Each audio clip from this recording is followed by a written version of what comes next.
Antichrist o ang mga alagad ni Satanas, kampo ng kadiliman na nag-i-exist sa mundo. Sino nga ba ang mga kupal na to at saan ito nagsimula? Ating alamin at pag-usapan kung ano nga ba ang tunay na istorya sa likod na nakakakilabot na organisasyon na ito. Pero bago ang lahat, ay maaari bang pakisubscribe ang channel na ito upang sa ganun ay patuloy mo na masubaybayan ang mga susunod na ilalabas ko pang mga video. Maraming salamat po. Ano nga ba ang Antichrist? At sino-sino ang mga kupal na ito? Ang Antichrist ay isang konsepto sa teolohiyang Kristiyano na tumutukoy sa isang tao o nilalang na nagtatangka na magpakilala bilang ang tunay na Mesiyas o Diyos. Ngunit sa katunayan na isang kasinungalingan lamang at bagkus ay kaaway ng Diyos. Narito ang mga halimbawa ng Antichrist. Ang Satanismo.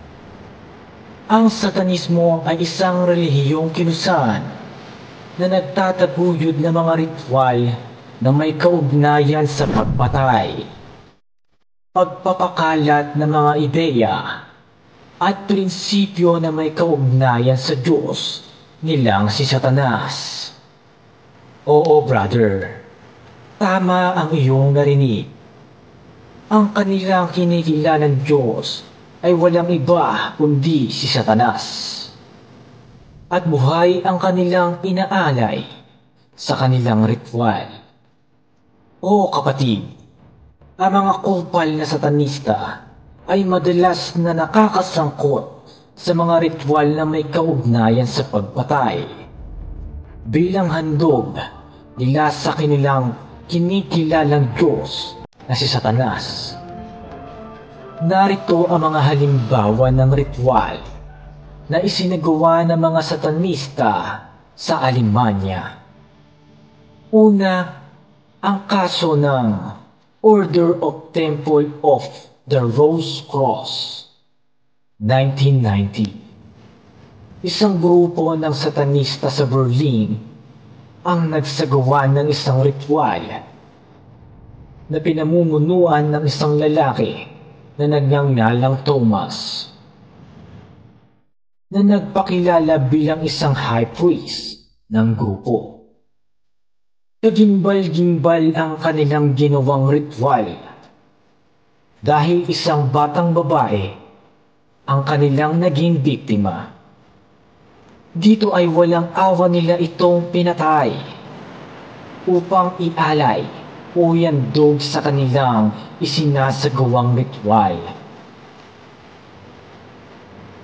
Pangalawa, ang kaso ng Satanic Church of Germany, 1992. Isang grupo ng satanista sa Munich ang nahuli sa pagpatay sa 17 taong gulang na lalaki bilang bahagi ng isang ritual. Ang grupo ay pinamumunuan ng isang lalaki na nagngangalang Michael, na nagpakilala bilang isang bishop ng grupo. Talagang kagimbal-gimbal ang mga isinasagawa nilang ritual dahil ito ay labag sa batas at labag sa utos ng ating Diyos. Ngunit sa mga mata ng mga satanista ay isa itong sagradong gawain na kanilang pinaniniwalaan na ang pag-aalay ng buhay ay dapat isagawa upang mas mapalapit sila sa kanilang kinikilalang Diyos na si Satanas. Mahalagang tandaan na ang mga kaso ng satanista sa Alemanya noong 1990s ay nagpapakita ng mga aktibidad na may kaugnayan sa ritual at papatay.